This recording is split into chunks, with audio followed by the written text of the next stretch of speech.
All right, let's keep things moving along. We have an awesome tip of the week: 5 ways to ensure members complete their listings. Oftentimes, especially in the Facebook group, we hear things like, my members aren't completing their listings, or how can I get more information from my members? So in this tip of the week, we tackle 5 ways that you can almost guarantee that your members are going to want to complete their listings. And before we dive into that, let's talk about the value and the benefit of complete listings. So we've all gone to websites, and if it's just a name and a phone number, basically that's what we call shell data. So definitely having complete member listings on your site add value. Your site will be more trusted and perform better than if, and this goes back to importing members. Actually, I think that's the underlying theme. If you're importing data on your site and it's just a name and an address and a phone number, that's the minimum amount of information, and you really want a more colorful website that has more value than what you can find from a Google Places listing. Hey, Jason, and while we're on this topic, I know it did come up in the Facebook support group, the strategy group for Brilliant Directories. Why would, in some cases, websites that import, let's say, 20,000 listings, why would Google not index all of those different profile pages? Why would Google say there's only 1,000 pages that have been indexed on this particular website? I think it correlates to this particular topic. All right. So let's say you launch a fresh site. You start a BD site, you connect your domain name, and you import 200 million listings of business data. You bought a list for $500 or whatever it was, and you import that data. And then you submit your sitemap to Google, and your sitemap has all the pages of your site. And then when you log into the Google Search Console, you see that your site has, 2 million pages or whatever it is, but only 100 of them are being indexed. There's a few reasons for that. Number one is, if you've recently connected or launched a new domain name or site, Google puts you in what they call their sandbox. So basically they're assessing your site to make sure it's a credible site, it's not a malicious site, and to some degree it's growing organically. So just because you add pages to your site doesn't mean Google wants them. Number two, back to let's talk about organic velocity. Even if you're a popular site, Google knows that there's something called organic velocity, which is how quickly or how many pages your site is adding. So if you're a brand new site and you have 200 million pages, new web pages, that's a red flag for Google, and Google's going to sift through those, find out which ones are what they call thin pages, which basically have shell data on them or repetitive data and really have no value for users, and Google's going to omit those from their index and choose to just keep the pages such as your home page or any other pages that actually have fresh, unique, relevant content on them. So if you're thinking you're going to import, 2 million listings, and now you're going to be found in Google for all those listings, especially if you're a new site, the odds are actually working against you, because Google is aware that that is a strategy. Now, populating your site with data is a good strategy, mainly for the fact that once you start your marketing campaigns, when new visitors actually come to your site, they're going to see that there are actually resources for them to search and find, whether it's business listings or other member data. So from the website visitor's perspective, it is highly valuable for them to come to your site and find data. And if they see their competitors listed on your site, even if they're claim listings as an example, it might motivate and encourage them to want to join your site. So importing listings, there's definitely a marketing benefit to it, but from a search engine optimization perspective, it probably won't help you out as much as you think. Does that cover that, Pat? I definitely hope we spliced that answer up and shared it in the Facebook strategy group. I think it's very, very helpful, and that was perfectly explained. Thanks. Yeah, basically in a nutshell, Google knows when you're just adding a bunch of content to your site, and it's not going to really give those pages values. So Google's pretty smart. All right, so now that we've established that complete listings add more value to your site, and those complete listings are unique content, and Google will rank those in their exactly. So that's how these things are. That's how it's tied in. If you succeed at getting people to complete their listings, it's no longer shell data, which then is content that is worth being indexed by Google. So not only is your directory look better to the end users, Google actually recognizes that there's a lot more original content being added. So there's two reasons to take this topic seriously. Absolutely. That when members complete their listings, they're creating the unique content for you, and that's what Google is hungry for, is unique content. So Dave, this was point number one. We kind of worked on this one together, getting people excited about your website. Why is it important for people to get excited about a website if they're going to complete their listings? Yeah, it's kind of like when you're building a house, you need a strong, solid foundation. You're setting the foundation here with your website by making sure that you're using not only motivational but accurate messaging, and that you're accurately targeting the audience that you're intending to. So you want to motivate your prospective members. We say regardless of website design, because ultimately it's not going to be, the fanciest website that gets members signed up and continually paying their membership fees. It's effective websites that'll do that. So you want to make sure you're speaking to your intended audience from the get-go. And I know, jumping back over to the directory gurus, this is one of the first things they discuss in their video, is really outlining and getting down your intended target audience. And then you want to clearly state how your website benefit the members that are signing up on your website. If somebody doesn't know what they're going to get out of the website, then there's no reason for them to sign up. And in previous webinars, we discuss that you really want to put yourself in the shoes of website visitors, your general users, as well as your prospective members. You want to put yourself in their position, look at your website kind of as a third party, and see if there's anywhere where you can improve some of the messaging that you're using on the website. Yeah, I think in a nutshell, when you look at a billboard for food and it's mouth-watering and it compels you to drive there, order the food, and enjoy it, your website needs to do that, except for getting people signed up. And a lot of it isn't even about your website design. And like you said, David, as long as you're speaking to your intended audience and speaking their language, and we talked about this in the previous webinars, using the words and making those emotional connections with them based on the language you're using, it's going to help motivate people to want to engage your site, whether it's uploading a profile photo or completing tons of information. You need to let them know what the golden pot at the end of that rainbow is for them to want to complete their listing. So it's all tied together to the messaging you're using on your site.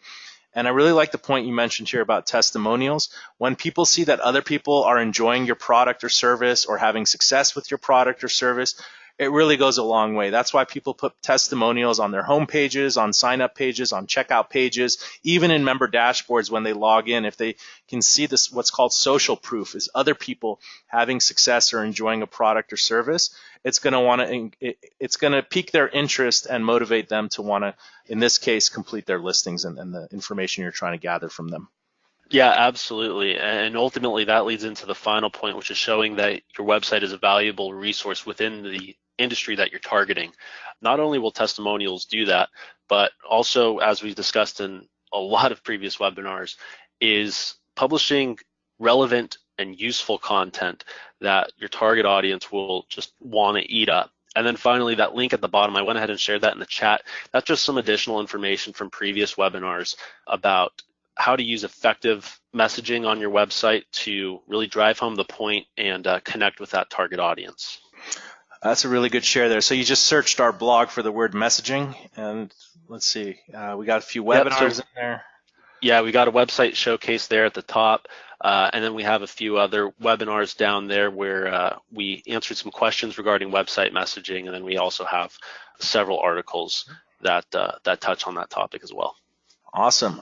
So number one is create the demand. Number two, connect with new members. And I know, Pat, you're a huge advocate for calling new signups and contacting new members as they join, and not just to welcome them, but to get their feedback and things like that. It really is your time to shine when someone even joins with a free listing, right?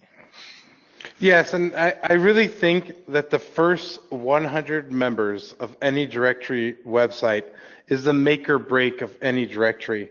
So I don't care how busy you are, the first 100 people that sign up to your directory, even if it's $1 a month, you need to get on the phone, you need to call them, you need to get their feedback, you need to make sure that their initial experience with your new website is phenomenal and that they could potentially turn into ambassadors for your brand.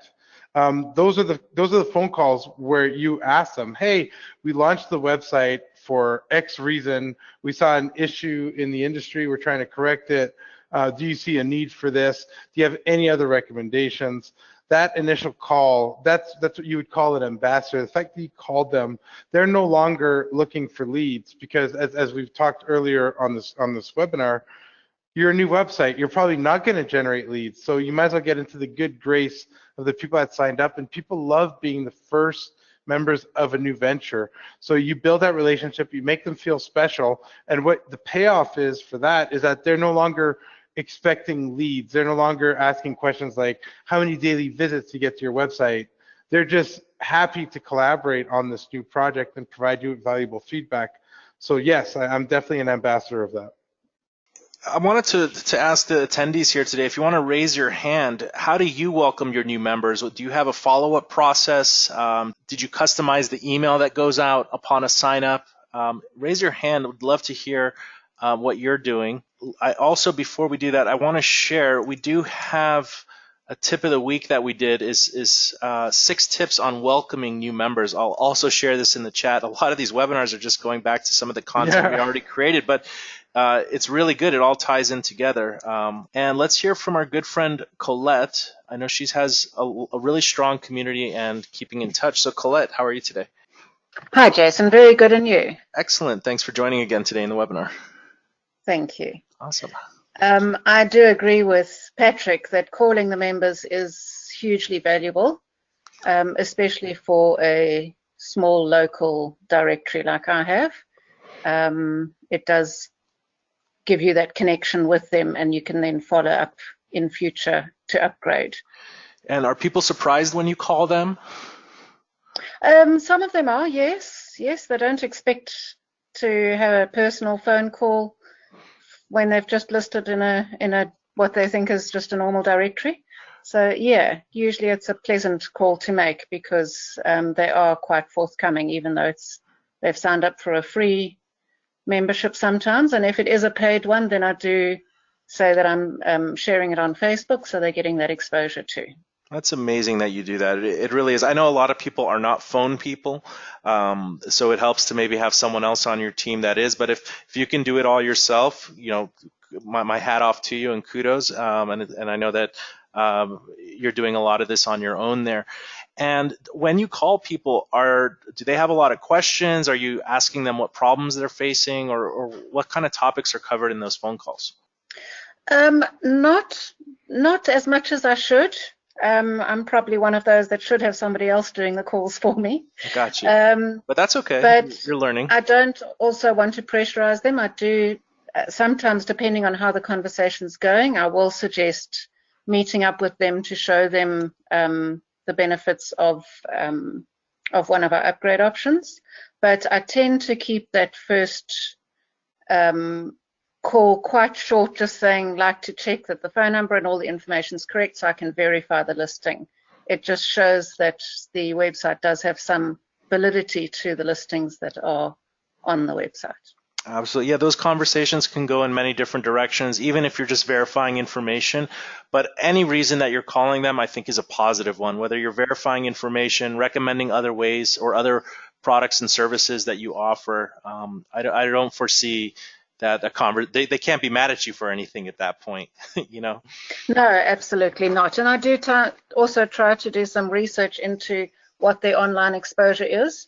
A lot of the small businesses in our area don't even have their own website. So that's a great way of trying to encourage them to have better online exposure.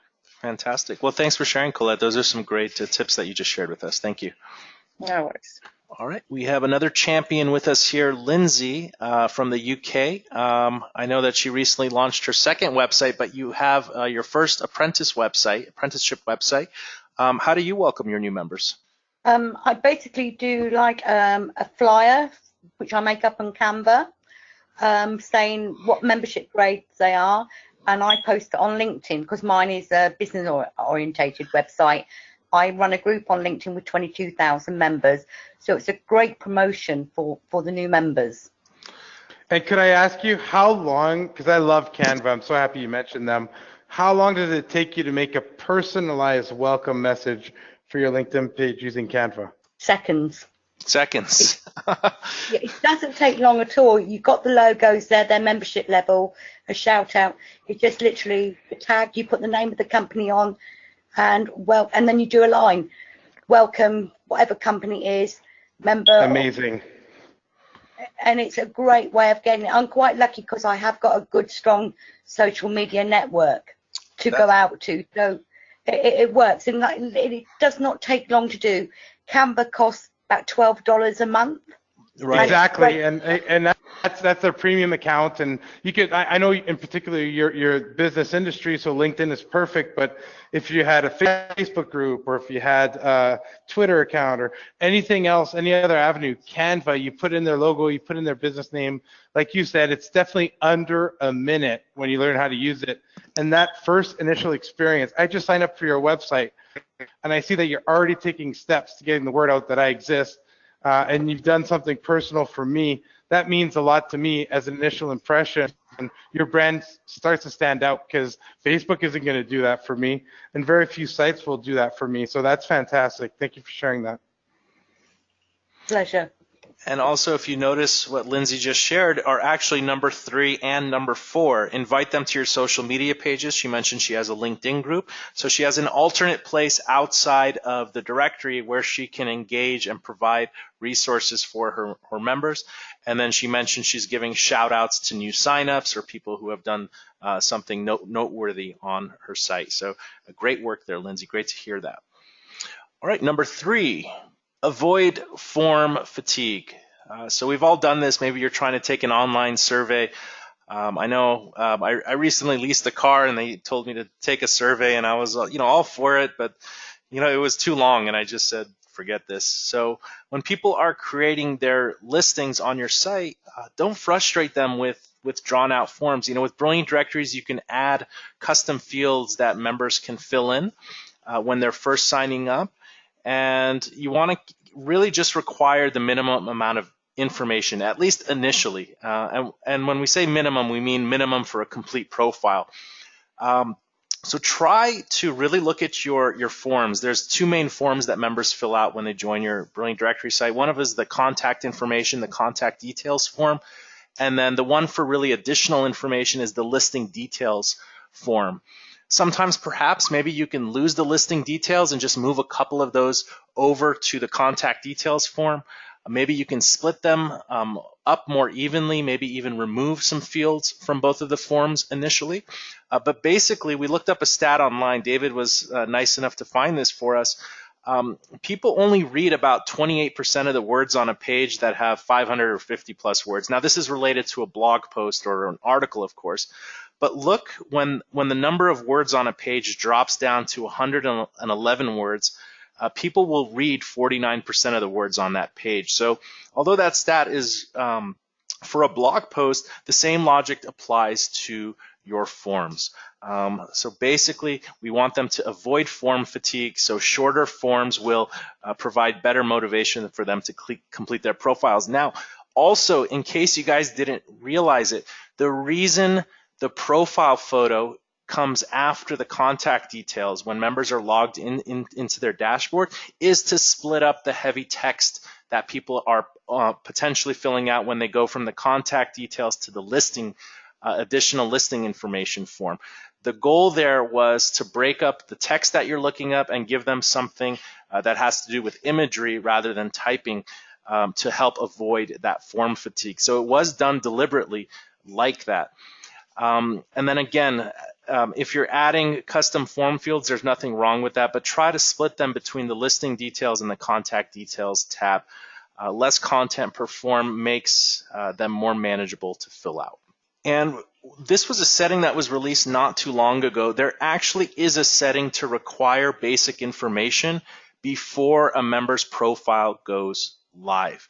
It is an advanced setting in your Brilliant Directories account. What it will do is members can go ahead and complete their contact information, their listing details or whatnot.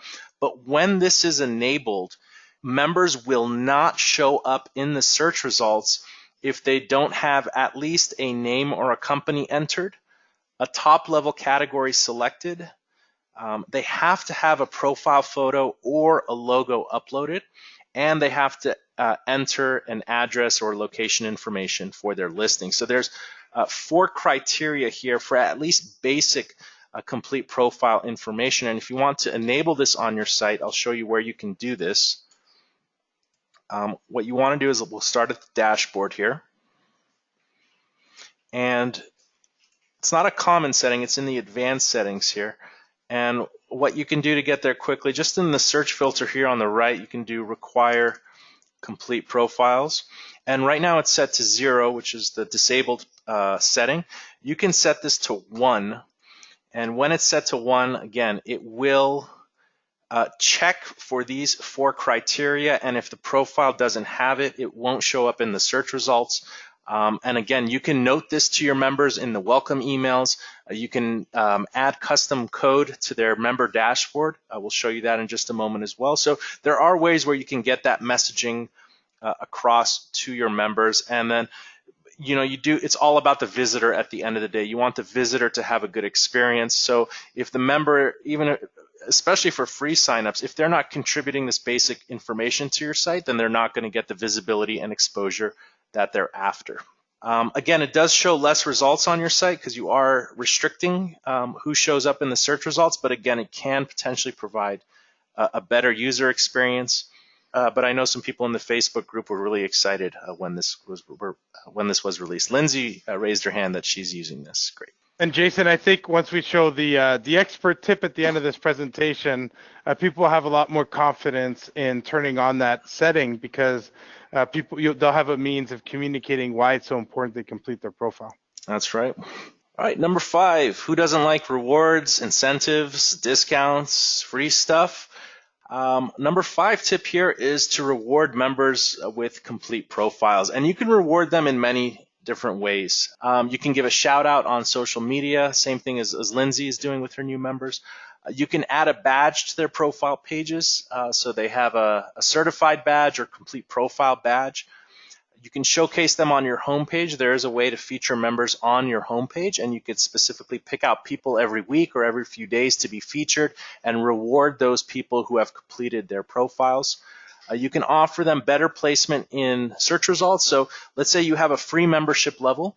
Maybe you have another free membership level that only you as the admin can set for people, and it's people who have complete profiles, even though they're still free members. You can manually upgrade them and give them better positioning in the search results. So there are ways to give better visibility, when you notice that people have completed their profiles. Surprising them with free upgrades, that's the same thing. You can offer discounts on future purchases as a reward for them completing their profiles. And the way you can share all this information about all these wonderful things complete profiles and complete listings receive is create a landing page with perks for complete profiles and let them know that you really are encouraging them and want to motivate them to complete their profile. So let them know that you want a complete profile is step 1 in getting them to complete their profiles. And this ties in, again, a lot of it is the messaging and asking them and showing them how to complete their profiles and what is a complete profile. And that really ties into bonus tip number 6, create a tutorial video. And really, it doesn't need to be anything fancy. You can record the steps for signing up, whether it's a free or paid sign up. And then after the sign up process, include the process for completing a profile, what information at a minimum you're after, and what the rewards will be after they complete their free profile. Show how their listing is going to be found on the website, so you can create that sample profile in your video, and then start at the home page and show them how potential visitors are going to find their listing. And then after that, all you need to do is upload the video to YouTube and embed it in the members dashboard. I'll show you how you can embed a video in the members dashboard. And if you don't know how to record a video from your computer, Pat, you recommended Screencast-O-Matic. Yeah, it's the cheapest one I can find. It's like $1.50 a month. I personally use this one. I got a bigger account where I get 10 licenses, but even that's just $20 a month. I find this tool really easy to use and allows you to upload it directly to your Google Drive, or them themselves do the hosting. So it's really, really easy to use. It records your mic and the computer audio. And yeah, I strongly recommend checking it out. Gotcha. So this is like, it makes it super simple for anyone who's doing this. You just have to connect your headset or a microphone. That's all you need to do. You just need a headset, a microphone, and you have everything you need to use this tool and start recording tutorial videos. Awesome. And then there's obviously free options. There's tons of free desktop recording options. If you have a Mac, you can use your QuickTime that comes with the platform. It's free. You can even record like a YouTube live video, and then that's a saved video on YouTube, and then you can embed that YouTube video in the members dashboard. So let me show you guys what that looks like exactly in this example here. Let me, I think we have it on this person's dashboard. I'll show you how I got it here. So here's the members dashboard. And we have a video here that we embedded. This is our Brilliant Directories video. So you can, again, create the video that has all the information that you want to pass on to new members here, right here in the dashboard. Should I go through the steps, Pat? On I think so. It's one of my personal favorite releases from Brilliant Directories. I think it's heavily underutilized and it doesn't require any customization whatsoever. So I would go through the steps. Okay. So let's say you go to YouTube, you have your video there, and click on Share. This is where they have it here today. Click on Embed and just copy the code here. It's their embed code. So it's basically a two-step process, Pat. You want to add it to a custom HTML widget, and then there's a setting where you can render that HTML widget on the members dashboard. So I'll start with from the dashboard here. And you can go to your widget manager in the toolbox. And we're going to create a new widget. I'm going to call it Welcome Video. And really all you need to do is paste the embed code here. That's all you need to do. I'll go ahead and save the changes. Okay, great. So now we have basically a snippet of HTML that we can kind of put in different places on your site. So what's really nice with Brilliant Directories, and I'll start at the dashboard here, is you can go to Manage Product. And let's say we want this to show for our admin blog contributors in their member dashboard. So let's edit this membership level. And over here, Pat, in the Additional Settings tab, there's settings for the member's profile, and then there's settings for the member dashboard. Over here, Dashboard Header, Custom HTML, you can choose a custom widget. So we just added one called Welcome Video, and this code will then render. I'll go ahead and save the changes. It'll render in the header part of the members dashboard. Alternatively, there's a footer HTML, so you could have your own HTML content above the normal dashboard elements, and then at the end of the dashboard elements. So you can really... And just taking 2 seconds, would you mind looking at a dashboard and kind of highlighting where it would show up in the header? Like there I can see in the header, it means it'll be the very first thing that shows up in the dashboard after dashboard, and in the footer, I guess it's the very last thing. Yeah, so this is the normal content here that you would see on the dashboard. We've added the video, so anything you put in the footer would come after this element here at the bottom. Okay, so if I had the QR code or if I had the badge, the footer would be the very last thing that shows up. So I can control something either at the beginning or at the end of the member dashboard. That's right. Let's do it as an example here. So let's do the interior designer contributor. Let's put the video at the top and the bottom, and let's stuff that dashboard with as many elements as we can here. So let's turn on everything that we can here for the dashboard. So we just really see all this stuff is turned off, the progress bar, and then we'll put something in the footer. We'll put this other one, the same thing. We have your dashboard text. So let's save the changes. So I just enabled a bunch of stuff here in the dashboard. Let's see what it looks like. Okay, great. So we have the video in the header, and then we have, these are all the things I just enabled, the progress bar, these boxes here, and then we also see the video here in the footer. So just depending on the design of your site, you can kind of place things where you need them. Without having to customize anything, it's amazing. So again, this is one of my favorite feature updates from BD. Yeah, I mean, the only thing we did with code is copy the YouTube code, but that's pretty standard, just copy and paste out. Cool. All right, well, that is the tip of the week here. Hope you guys enjoyed that.